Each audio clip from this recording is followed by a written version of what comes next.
Hey, and welcome into the Big Ten Huddle. I'm your host, JR. Boy, do we got a lot to talk about with this Penn State Notre Dame game. Notre Dame ends up winning the game 27 to 24, game winning field goal at the end. I was taking notes for this game because I have a few different kind of segments I want to do in recapping this game, and my notes kept changing the entire time because I was like, oh, well, Penn State's about to win the game. And so I was doing notes for that. And then Notre Dame's about to win the game. So I was doing notes for that. And then it's kind of went back and forth and back and forth. So I'm going to do my best with my notes tonight. But thank goodness I have Zach Guggenheim here with me to talk about it all. When I have nothing else to say, he can come in and start saying something. Zach, how you doing tonight?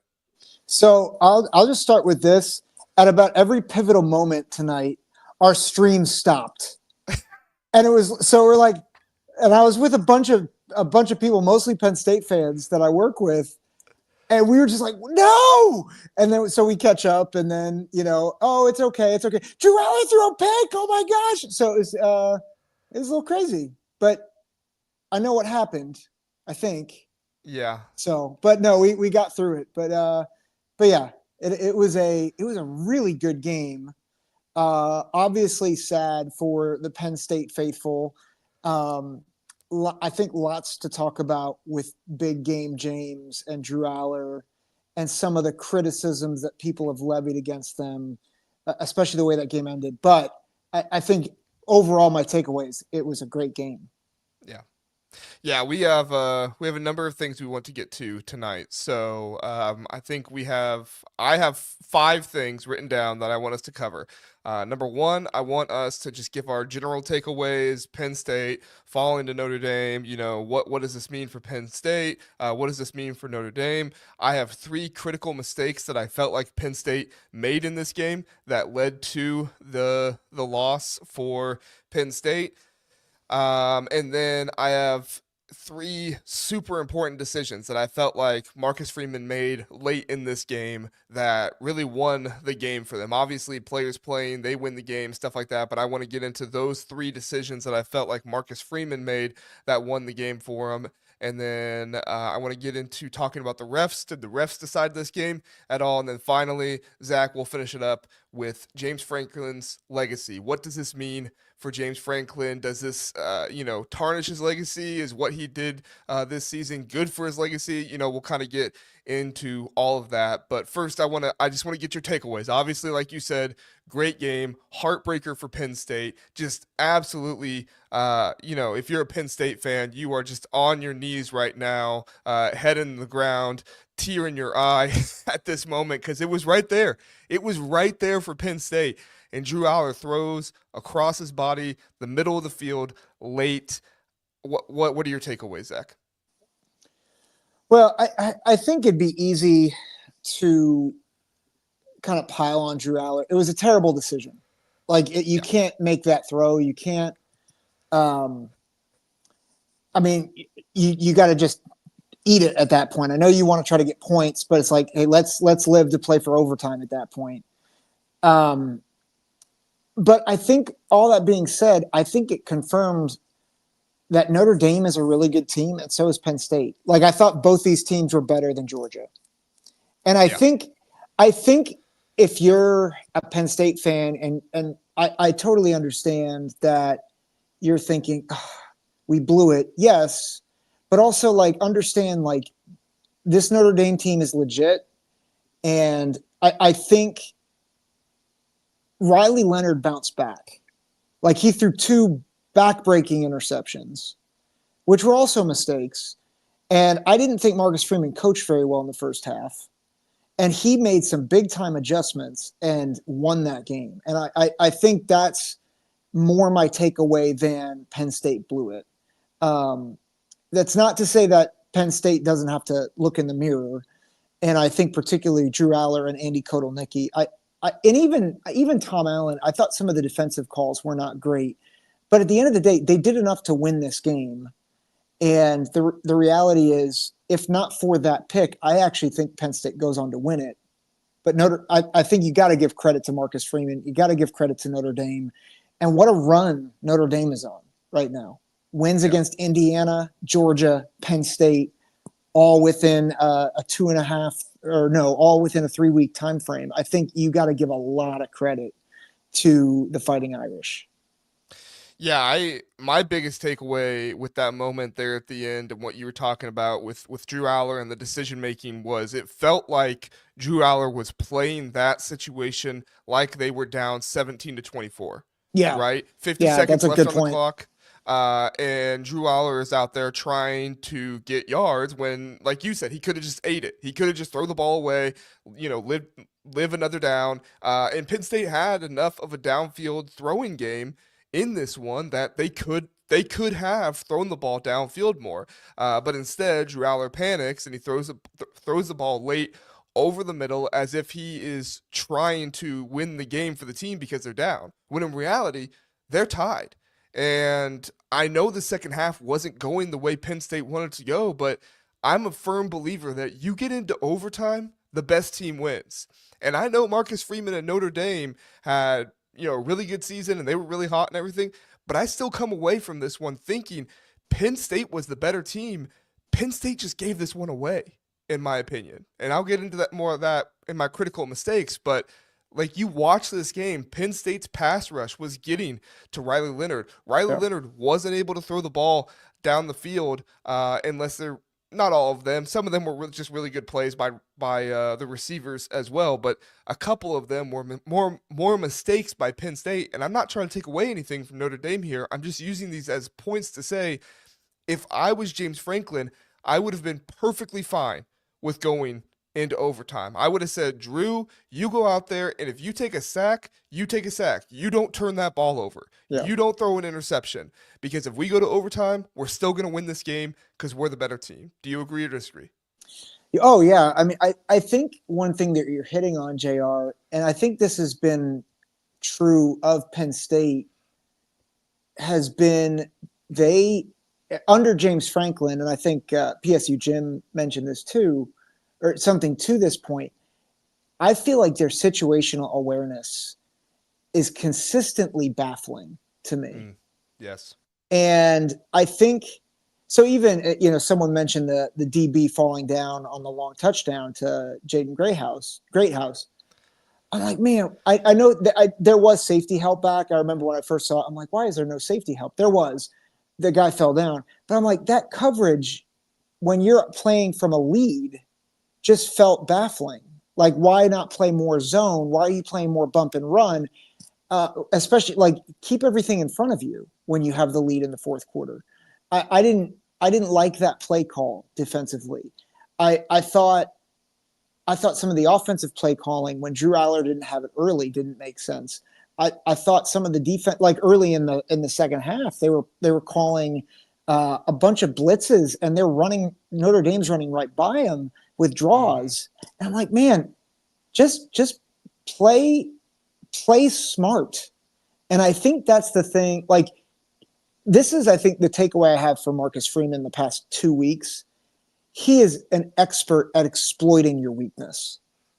He is so good at it, at anticipating you being over aggressive or you not being smart. And I think that's his superpower as a coach. Like, I really think that's a superpower, but I think it then magnifies the weakness of James Franklin. And I'll be honest, as a Buckeye, if Ohio State would advance, that would be my concern for Ryan Day as well, because I Do think you Ryan think Day at Marcus times. Freeman? Oh, sorry, I didn't mean to interrupt you. No, go Go ahead, ahead. go ahead, go ahead.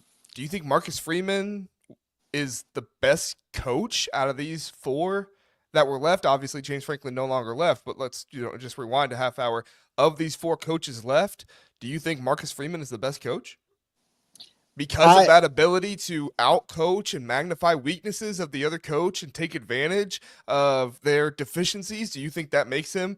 Obviously, there's so much more into coaching, recruiting, talent, develop all those other things. But at least let's talk about in-game coaching. In-game coaching. Do you think Marcus Freeman is the best in-game coach of the four that were left in the playoffs? I think this season he showcased it, Yeah. and people will bring up, well, he only had 10 men on the field against Ohio State, and he lost to NIU. Yes, but remember, this is his third year as a head coach, and I think the thing that has set him apart from a lot of other head coaches, he learns very quickly from his mistakes. And I think that's something I really appreciate. He has a lot of humility. He's really built a healthy culture. And then in game, I think he's made a lot of smart decisions. I think we said this the last time, but he's very Tressel-esque in Mm-hmm. his approach. And so he lets you make mistakes and then he capitalizes on them. And so yeah, I think in terms of in-game ability right now, he is the best coach. And that includes Sark and Day in that. Yeah.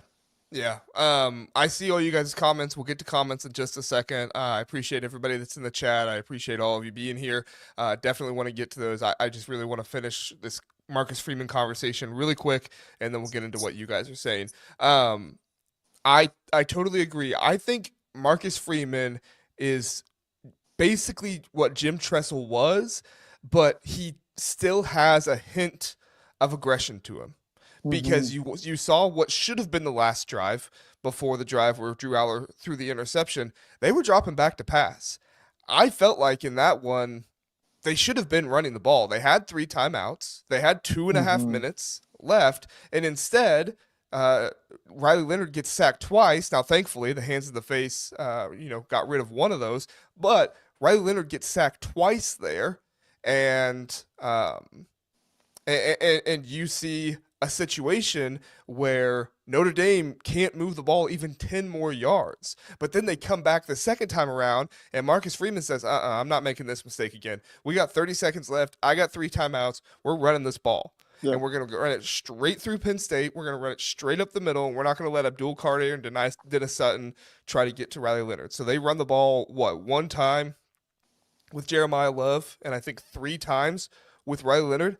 I think that speaks to what you're talking about with him learning from his mistakes. He saw in that moment, I got a second chance here. Penn State gifted it to me, and I'm not going to Mm-hmm. lose it this time. I'm going to Yep. get in field goal range. I'm going to do what this offense does best. And if my offense coordinator wants to throw the ball, screw him. Tell him to run the ball. Because sometimes as a head coach, you got to say, "Screw you, buddy. Run the ball." It's like I you've don't been think in, that's exactly what Marcus Freeman said, but in my mind, that's what he said. yeah. It's like you've been in a couple huddles before, I think. Yeah. Okay, sure. Any comment on that, Zach, before we get to other people's comments?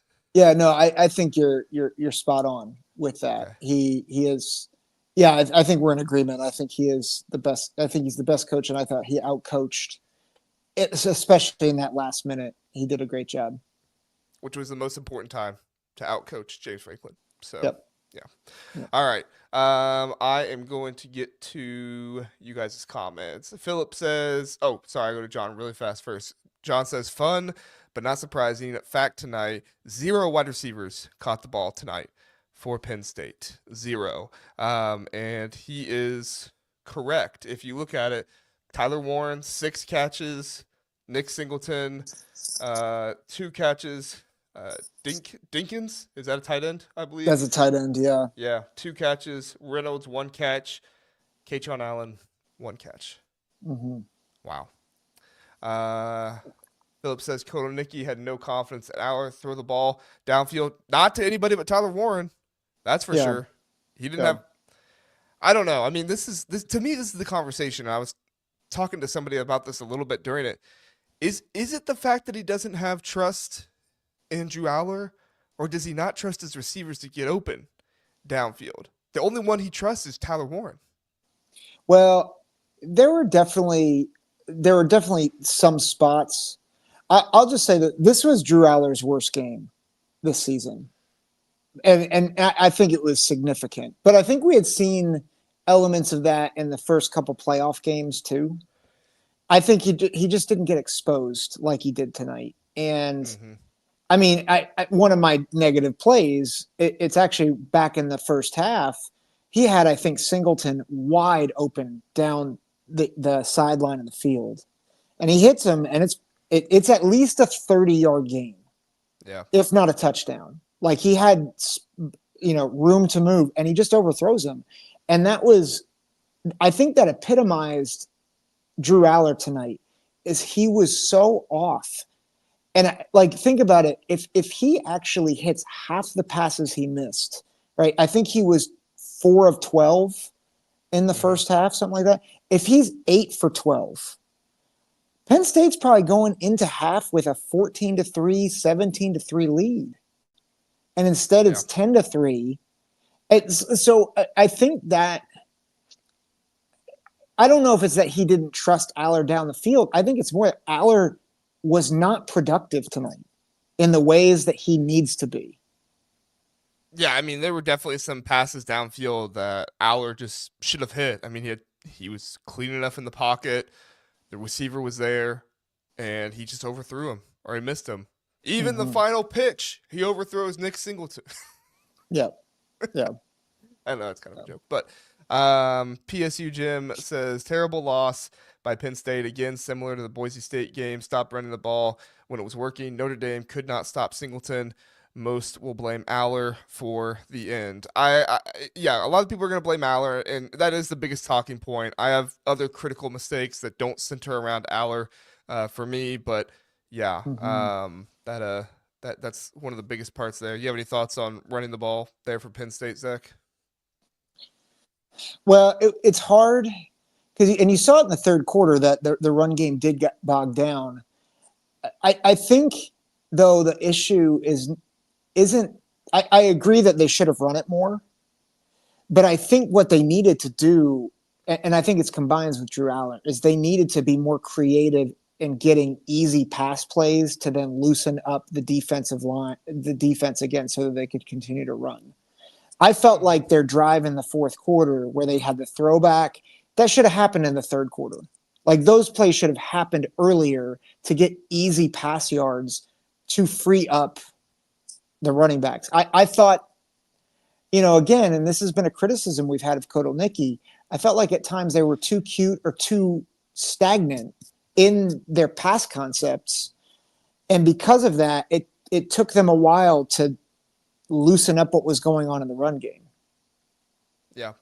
No, I agree. I agree for sure. I think also in that first half, you were getting so much push with your offensive line. It wasn't just Nick Singleton being able to run on Yeah. them. It was just the amount of push you were getting in that offensive line. I want to see if I can find the rush attempts in the second half because yeah, Penn State had 16 rush attempts in the second half to their 26 rush attempts in the first half. Now, granted, in the first half they were running 5.4 yards per carry. In the second half they were running 3.9. But I mean, Yeah. I don't.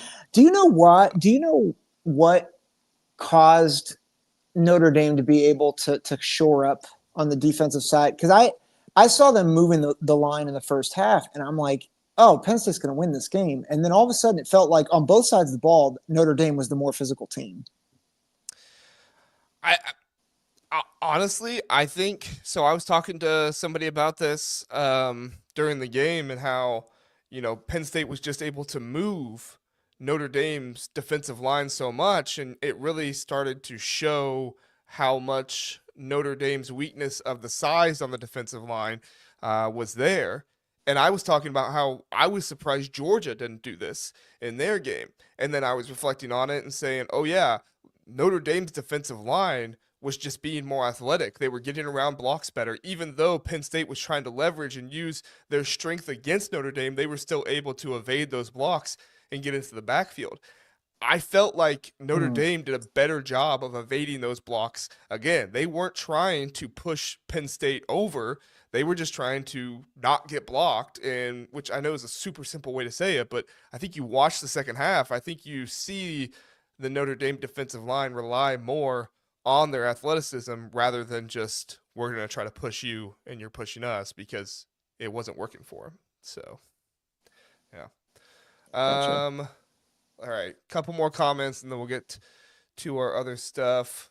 Jeff says, I think Drew Aller had a terrible game. If he has a good game, PSU wins fairly easily. And this is just a totally different conversation about Freeman for sure and somewhat for Franklin. He then went on to say, Aller's interception at the end was terrible, but he wasn't good throughout the game. The first missed pass to Singleton is an easy throw. Should have been 7-0. Yeah, I mean, I do think that Aller had good parts of this game. I think he hit Tyler Warren on some good passes. I think obviously, you can tell he is the most comfortable throwing to Tyler Warren. I think there were a few times when he was under pressure, he was able to get the ball out, evade the sack. So, I'm not going to say Drew Aller was terrible in this game, but there were definitely passes that he missed. And you could make the argument, like PSU Jim was saying, those were passes he never should have been throwing because they should have been running the ball more. I think it's a very interesting thing to talk about, but I don't know, Zach. I mean, obviously he had the interception at the end, so everybody's going to blame Drew Aller for that. But I mean, just looking at the totality of the game, like, is Drew Aller the one to blame for this loss, in your opinion? Or, and then we'll use this to get into my critical mistakes.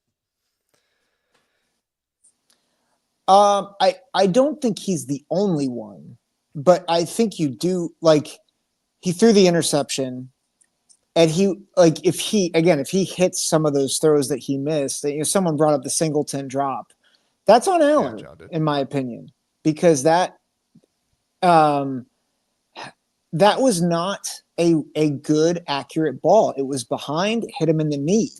That's got to be out in front, and it wasn't. If it's out in front, it's a touchdown. Instead, at the very least, even if he catches it, he's getting stopped at the 2-yard line. It was an inaccurate ball, and I think all night that was for the most part, my frustration with Aller is he was inaccurate, and so I don't think he's the only reason why they lost. I think there was quite a bit of mismanagement in this game, but I do think he is a major factor as to why they lost tonight. Yeah. I'm going to get into my 3 critical mistakes of why I believe Penn State lost this game. So, critical mistake number 1 of why I believe Penn State lost this game is the third quarter and the fourth quarter offensive meltdown. We can talk about Drew Aller all we want. We can talk about bad running plays all we want. We can talk about all that stuff. The fact of the matter is, in the third and fourth quarter, Penn State averaged 5.6 yards per play, and that was to Notre Dame in the first quarter, or in the first half, was averaging 3.9. Notre Dame in the second half was averaging 6.2. Penn State, their offense did not improve with Notre Dame's offense. You saw Notre Dame be able to start running the ball. You saw Notre Dame be able to start picking up yardage in the second half that they weren't able to pick up in the first half. That never happened for Penn State. Penn State in the third quarter had only 28 total yard or 25 total yards because they had -3 rushing yards on only 7 plays.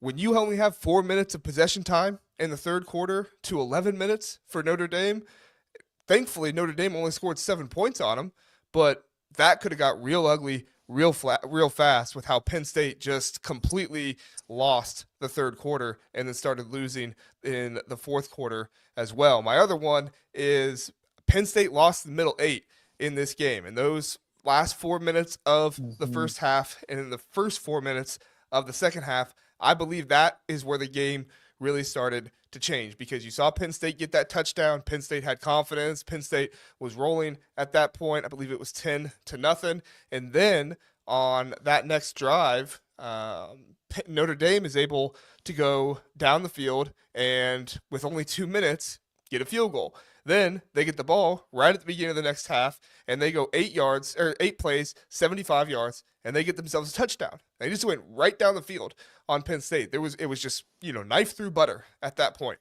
And losing that middle 8, I felt like set the tone for the entire rest of the game. And then finally, my critical mistake number 3, I feel like Penn State gave this game away in the fourth quarter. Cam Miller falling down.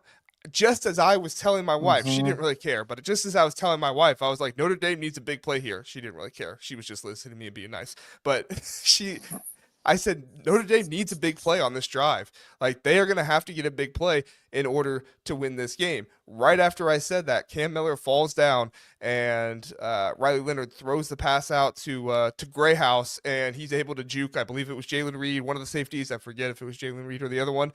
He's able to juke him out. He falls down, 50-some yard touchdown pass for Riley Leonard. Nicholas Singleton's false start on that very next drive. Because you look at it, Mm-hmm. that led to Yep. a 3-and-out. That next play, they got 10 yards. That would have been a first down. But instead, they get those 10 yards. They get stuffed on the run play. And then Drew Aller tries to scramble, tries to make a play, and then he gets stuffed as well. You go 3-and-out in that situation. You give the ball right Yep. back to Notre Dame. The hands of the face call that wiped out the sack. It was unnecessary. He was getting blocked. It was completely unnecessary. I forget which defensive Yep. lineman it was, but that was completely It unnecessary. was Abdul Durant, Carter, Zane Durant. Durant. Okay. Oh yeah, it was 20. Yeah, Durant. He Abdul Carter made a great play on that one. That would have backed Notre Dame even further back, and you would have possibly been in a situation where they wouldn't have been able to pin you as deep as they did, and possibly you get the ball a little bit quicker because Notre Dame is trying to maybe save time. I don't know what would happen there, but Drew Aller might not have thrown that last interception if that sack had counted. And then finally, there at the end, the management of, you know, trying to win the game there, not just being content with, we know we're the better team, so we're content with a tie and going into overtime. They, maybe not they, Drew Aller pressured himself in that moment, tried to make a hero play, tried to throw Mm-hmm. across his body in the middle of the field late, and it didn't work out for him. And those are the four mistakes that, well, those are the three mistakes, and then those are the four areas where I felt like Penn State just gave the game away. What are your thoughts? Yeah, I think I mean you're right on. I'll throw in another play, and it was a play call. So after the Okay. Singleton false start, you had a 3rd and 3, and Greg McElroy on the broadcast said this is the time you get the ball to Drew, or to your tight end Tyler Warren. And I'm just sitting there. I'm like, they're going to defend him. Like they're going to find a way to defend him. And granted, he was held on that play. It should have been a penalty. There was also an offsides on that play. They didn't see that. But if I'm Andy Kotelnicki, you've got to have a some sort of outlet if he's covered. And instead, it was a little bit of a roll. I don't know if he rolled out because he felt pressure or what, but it seemed like he was almost the only option on that play. And it was just a terrible decision. Like, you've got to have options. And the fact that they went 3-and-out after they got a stop at 24-24, even though Notre Dame didn't score on the next drive, it sucked all the life out of Penn State, because it was like you went from having a chance to drive the ball down the field to With just giving the 5 minutes ball back, left. and just that, yeah, Yeah, like they had 5 minutes you left. know, to the if they run the ball and are able to run the ball, they could have just had one drive to win it. Yeah. I think that's the most frustrating thing, and I think that's the biggest failure is the false start combined with a 3rd and 3 play call. I thought those were both, you know, just terrible, terrible mistakes. Yeah. Yeah. And everybody knew it was going to Tyler Warren on that play. I mean, everybody knew Tyler Warren went in Yep. motion. And I was sitting there and just thinking to myself, Tyler Warren's going to run an out route. That's what they're going to do. They're going to run those receivers off. Yep. Drew Aller's not even going to look at the receivers. Tyler Warren's going to throw an out route, and that's what he's going to look for. And lo and behold, that's what they did. And Yep. I mean, Notre Dame knew it. You're right. There was offsides and there was some holding on that play, but you gotta play through it. So Penn State goes from having the ball with 5 minutes left, game tied, to going 3-and-out and giving Notre Dame the ball back with 2.5 minutes left in the game. Like, and Notre Dame starts that next drive on what was it? The 25? I forget where they started it from. No, the 20. They start Yeah, that this is that 25. Was oh it yeah, the 25 or 25. 20? Yeah, they punt the ball down there, and Notre Dame gets the ball with 20 on the 25, and they go 6 plays, 28 yards, punt. Drew Aller throws the interception. They need 7 plays, 19 yards, milk the clock, 7 seconds left. They kick the field goal. Game over. So yeah, I mean Mm-hmm. it just. I'm not trying to take anything away from Notre Dame. I think Notre Dame, like obviously that interception at the end, that was huge. That won them the game. But I just felt like there were mistakes that Penn State made, losing the middle eight, the third and fourth quarter debacle not just on offense, on defense as well, allowing Notre Dame's defense to start moving the ball like that, and then giving the game away. That Cam Miller falling down.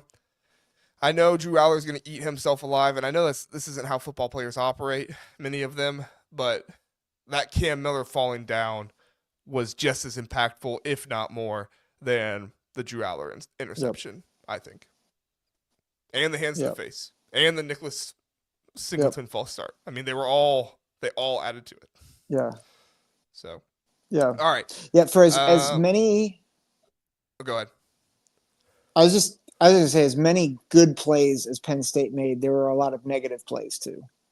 Yeah. And I think that's what you're illustrating. And I think it's just helpful to point that out.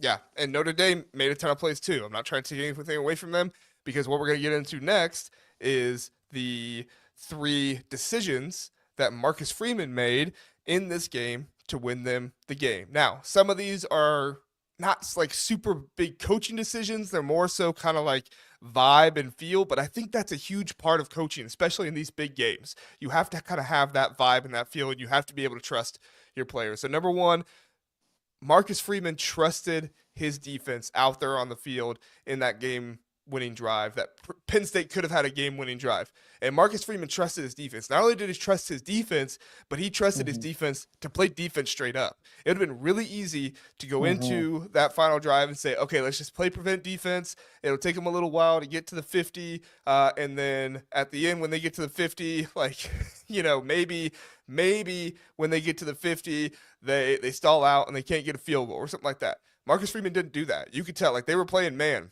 on those guys, and they were sticking with them. And if they were going to get beat over the top, they were going to get beat over the top, which has happened in that game multiple times. I mean, Penn State had a number of big plays in that game. If you describe big plays as pass plays of 15 yards or more and run plays of 10 yards or more, Penn State had 6 run plays of 10 yards or more and 4 pass plays of 15 yards or more in this game. Mm-hmm. And so for Marcus Freeman to have the guts to say, we're going to play you straight up, we're not going to play prevent defense on you, is just, I mean, that's just absolutely huge.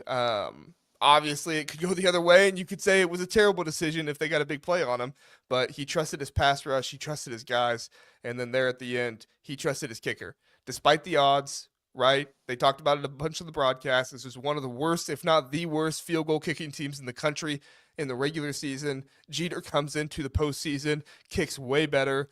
Kickers in the college football playoffs this year were 0 for 4 in game-winning field goals. 0 for 4 in game-winning field goals. That's crazy. They're 1 for 5 now because Jeter hit that field goal that Penn State almost blocked, by the way. Could you imagine if they got that Mm-hmm. block? That'd have been crazy. Do you think there was any other Could coaching it decisions or might have been the anything Marcus most. Freeman made that won them the game?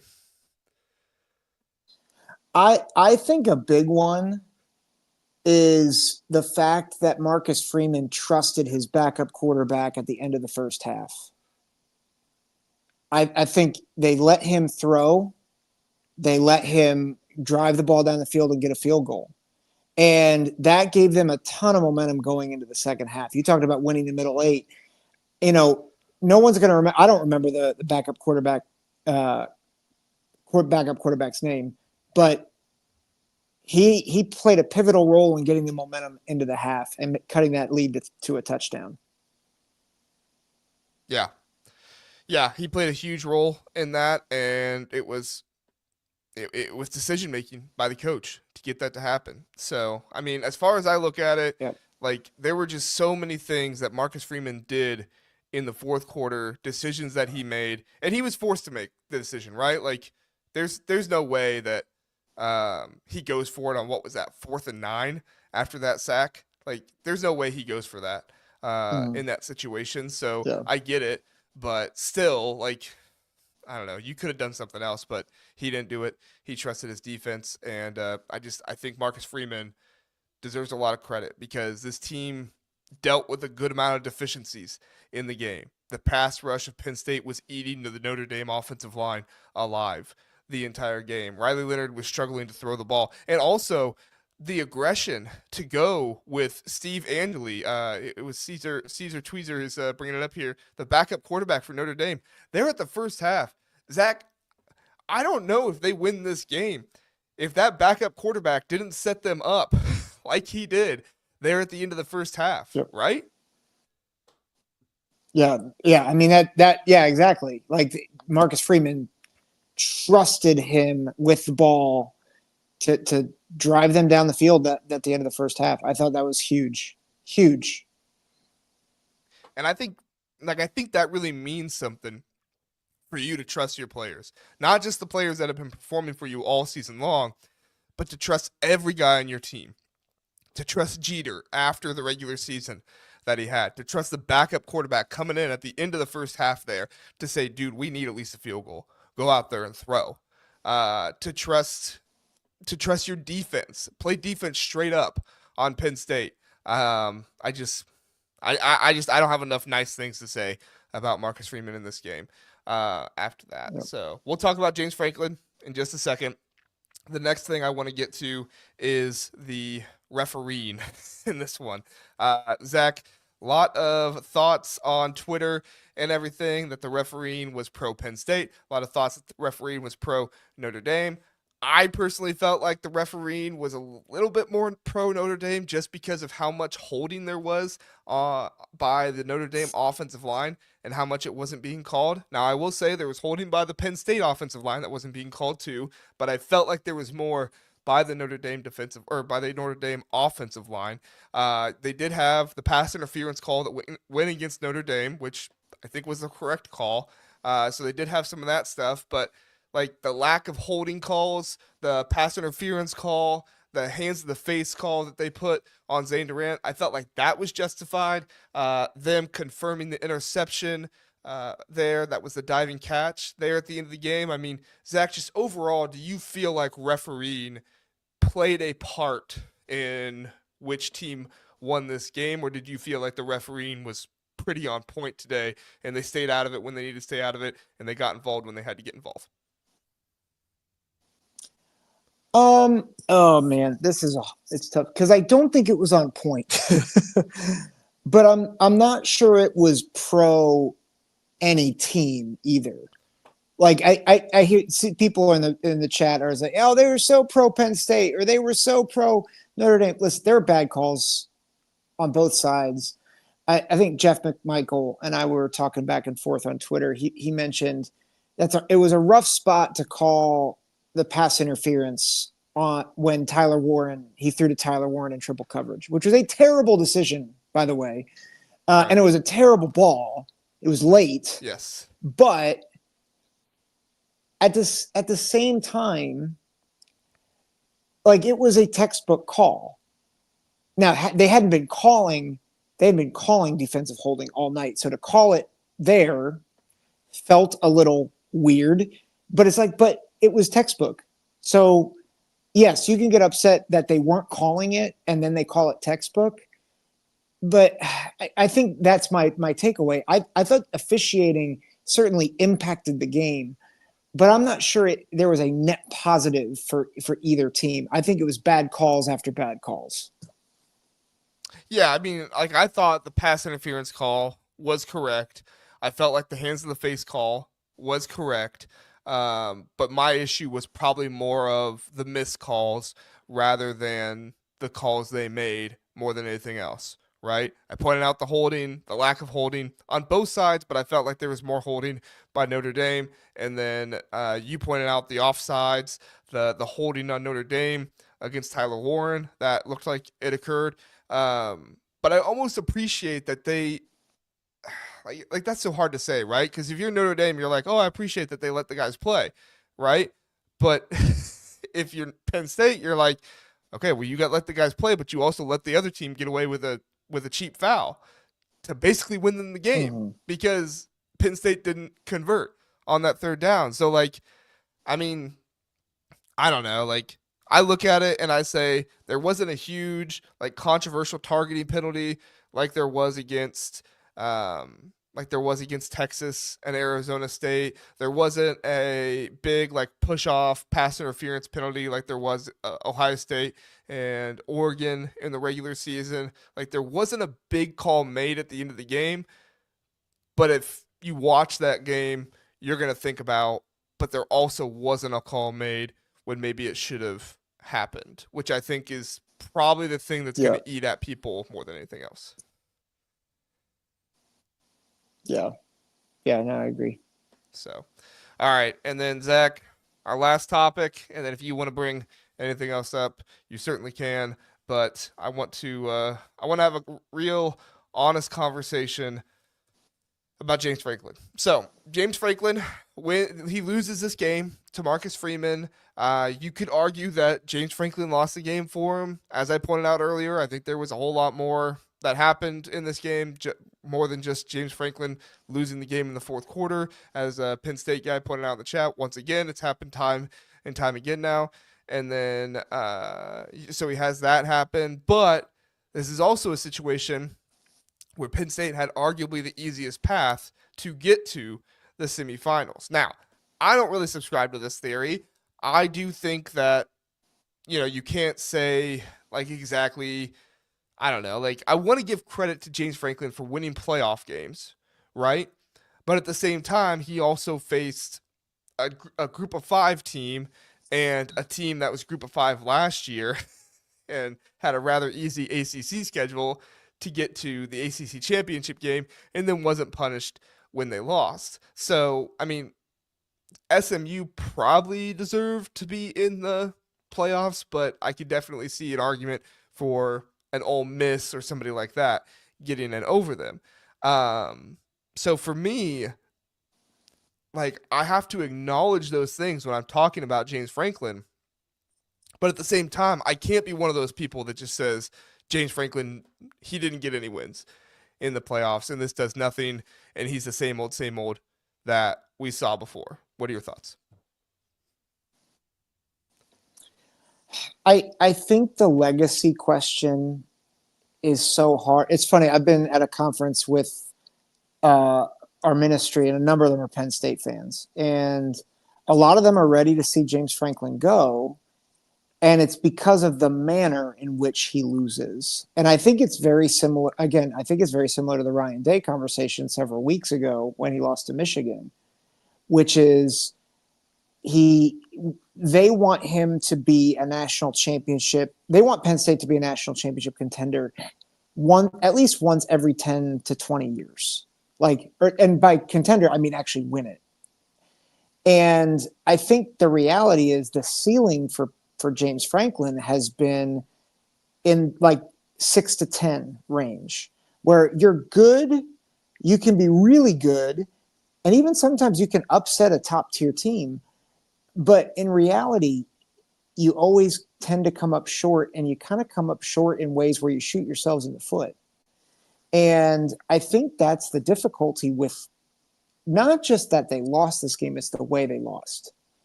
And I think you have to balance that, though, with the 12-team world with Penn State. The 12-team playoff world with Penn State is they're going to get in more often than not now. And so James Franklin is going to get in. He's going to get more playoff wins, I think, because he's probably going to play more teams in that 9 to 12 range. And those are the teams that he can beat. I think they have a really good roster coming back next year. They could probably make it far next year. But I think to your point, they're going to beat teams that are group of five or lower rated in the Power Five. And does that actually satisfy what Penn State's looking for? And I don't think so. And so it's just hard because it's like, do you fire somebody? And I think that's the real question. Do you fire James Franklin? Do you fire someone for being in the 10 to 6 range with the possibility to maybe, or do you say, let's start from scratch and then possibly take some time to get back into that 12-team race, which it will take time because the Big Ten's getting better. Like Oregon's not going away. Michigan certainly is not going away. Ohio State's not going away. And then you have other teams who are elevating. Illinois is elevating, right? Minnesota is elevating. You still have to deal with USC and Washington. And so Penn State, if the 12-team world were here and they just had to deal with Michigan and Ohio State, then I think, okay, like let's go out and get somebody. But the problem is in the 12-team world, Franklin can make the playoff probably 4 out of 5 years and probably win a playoff game 2 or 3 out of 5 years. Do you really want to lose that with the possibility? Like, do you want to possibly lose that by getting a new coach and starting from scratch? That I think that's the big conundrum that Penn State's under right now. But I know for sure that they're tired of this, and I think they should be. Like I think this was Yeah. as much as I hate to say it, like because I like Drew Aller, I like James Franklin. I think James Franklin gets a bad rap, but as I've said on this show and on my show, at some point you are who you are. And whereas Marcus Freeman has changed, James Franklin really hasn't. His results haven't changed. And I think that's the biggest problem. Yeah, I mean, like with Marcus Freeman, you saw the gradual change, right? You still saw him struggle. Like, what was it? His first year or second year, he loses to Marshall, and you're like, okay, well maybe he can grow from that. Well, this year he loses to Northern Illinois.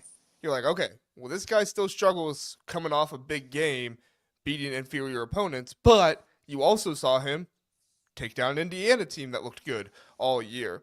I know there's a lot of people that argue they shouldn't have been there, but guess what? They were there and they won 11 games that season. So he beat that team. Then he goes on and he beats Georgia. Like, I don't think we're having this conversation if Penn State had beaten Indiana and Georgia. I think this conversation comes Mm-hmm. up Yep. because you had James Franklin be so close to beating Ryan Day at home, and then he falls short. He came really close to beating Dan Lanning, and then he falls short. He comes really close to beating Marcus Freeman, and then he falls short. Like, to me, Yep. like James Franklin has been considered a top 10 coach for a while now, but it feels like with every coach that he passes, somebody else passes him. And I think that's where the frustration comes with Penn State fans more than anything else. You're seeing these other coaches improve and get better and be thought of better. But you don't see that as much with James Franklin. It's kind of like he's just sticking at that same 8 or 9 spot. And Dan Lanning passes him up. Yep. But who's the guy from Florida State? What's his name? Norvell. Norvell. Norvell goes behind him. Norvell. Yeah, Norvell. Norvell goes behind him, but Dan Lanning passes him up, right? Somebody else goes behind him, but then you have Marcus Freeman pass him up. Like, I get it. I get why Penn State fans are so annoyed. But at this point, like, it's almost this is almost like in the NFL, right? Where you're middle of the pack every year. It's like the Steelers with Mike Tomlin, right? Like, they don't think they're gonna win a Super Bowl with Mike Tomlin, but Mike Tomlin also never has losing seasons. So you can't really get rid of the guy, but you also are not confident you're ever going to achieve the mountain with the guy. And that's kind of where James Franklin is at Yep. right now. You know James Franklin isn't going to fall off and have a 5-7 or a 7-5 season, right? You know that's not going to happen. But at the same time, you also know if you get to the semifinals, you're not going to the national championship, right? Like, Mm-hmm. that to me, that's where that is the hardest part of this conversation. Your ceiling isn't where you want to be, but the floor isn't low enough that it's unacceptable. It's just right Yep. in the middle, and he's gonna tease you a little bit some years. It's never gonna seem like enough. But I think you have to keep Yep. him around. Yeah. Wait, yeah, and it's hard because I think it's a similar. Again, I keep relating it to Ryan Day because we were just talking about it a few weeks ago with Ohio State, Michigan. The difficulty with both of these coaches, and it's going to be, I think if Ryan Day wins tomorrow, it's a moot point, right? But I think the conversation surrounding both coaches is not, hey, are they good coaches? They are. They are. Like James Franklin, I really hate the rhetoric around James Franklin because I think he is a top 10 coach in this industry. And I think he's a darn good coach. I think he's a darn good recruiter. But the problem is, like, if you want to win a national championship, the one thing you have to do is elevate. and he has just not. He has gotten them to a plateau that they've just stayed stagnant. And you even saw it with Kotelnicki. Like, I don't think he knows how to unleash Kotelnicki, but maybe even more so, I think the team takes on his demeanor. And I think you saw some of those nerves tonight with Drew Aller. Like, I think Drew Aller, I think some of the rest of the team, they played nervous. They didn't play up to their ability. And you're like, and I think we've seen evidences of that even the first two playoff games.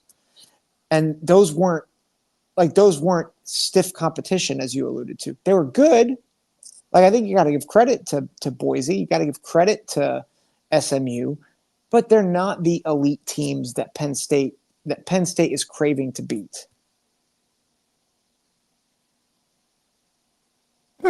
Sorry, I had to cough there. Um, yeah, no, Yep. I agree with you, and I FYI, I'm think at 10. that's I am at what'd you say?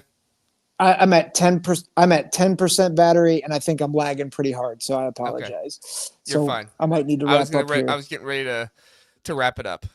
So we got some people left in the comments and stuff like that, but I appreciate you guys being here. I was just gonna say one last thing, and then I'll give you the floor to say one last thing, Zach, and then we'll wrap it up from here. I just I think the biggest thing with James Franklin is what you just said. The craving is always gonna be there for more for Penn State fans, and the bigger wins, the more recognition, the championships are always going to be there. But until he delivers on those, you could just never feel completely confident in a James Franklin Penn State team that they're going to give you what you want most. And that's the most infuriating thing of it all. So, final thoughts, Zach, and then we'll get out of here. Um, I I think just my final thought is, let's not, like, we've kind of done. I think we've dumped a little bit on Penn State. Not, I don't think we've unfairly, but I think it is worth saying, like, the beauty of the 12-team playoff is Penn State did make it to the semifinals, and they got beat by a pretty good Notre Dame team. And I think it's just important that we lift up both truths. They underperformed tonight. They should have won. And they had an easy path. But also, they made it to the semifinals. Like, this is their first playoff appearance. And they did pretty well. They could have blown it to Boise State. They could have blown it to SMU, and they didn't. And I think that does deserve credit. And I think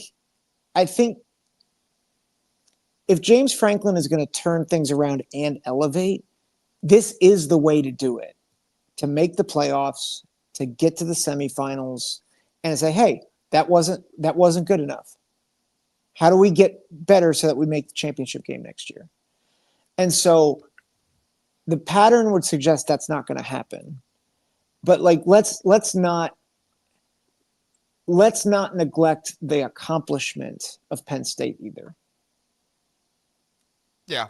No, I completely agree, and that's what I am getting at when I say I think it's fair to say Penn State had an easy path, but it's not fair to say Penn State didn't win a single playoff game because you have to acknowledge the accomplishment, but at the same time you can also acknowledge the reality of it all, which is that beating Tennessee and Oregon is much more difficult than beating Boise State and SMU. Beating Indiana and Georgia is more difficult than beating SMU and Boise State. No disrespect to those programs, but it is what it is. I am very excited for the national championship game. If the Buckeyes do not make it, I will be rooting for Marcus Freeman. I really like Marcus Freeman. I know he's said some stuff about Ohio State and how he wishes he went to Notre Dame. Whatever. I think he's just trying to get in good with his new school, which is fine. Whatever. I don't care. He was a great linebacker for Ohio State, and I just really love the way that he coaches. So Notre Dame, Marcus Freeman. If it's you in Texas in the national championship game, I'll be rooting for you. And if it's you in Ohio State in the national championship game, even if Ohio State loses, I'll still be a little happy for Marcus Freeman. So thanks everybody for coming in and being here and listening to me and Zach. And Zach's lagging on the stream, but I think we had a good episode. And we will be back. Well, at least I'll be back. I don't know if Zach will be able to be back tomorrow night to recap the Ohio State and Texas game. Now, the thing with that is I do have to do post game for the Voice of College Football for Ohio State. So I probably won't do an hour long post game stream, but I might come on and just give some quick thoughts about the game or something like that. So if you guys are up late, if you're on the West Coast and it's only like 9 o'clock for you, then I'll be there. But if not, you can listen to it again in the morning. So thanks everybody. Check out Zach over at Big Ten Football Talk. He's still putting out episodes every now and then when he has time to, and you can always keep it locked in here at the Big Ten Huddle. Check us out over on podcasts and everything else as well, but please do like and subscribe. We appreciate it, and we'll see you tomorrow night as we recap Ohio State, Texas. Have a good one.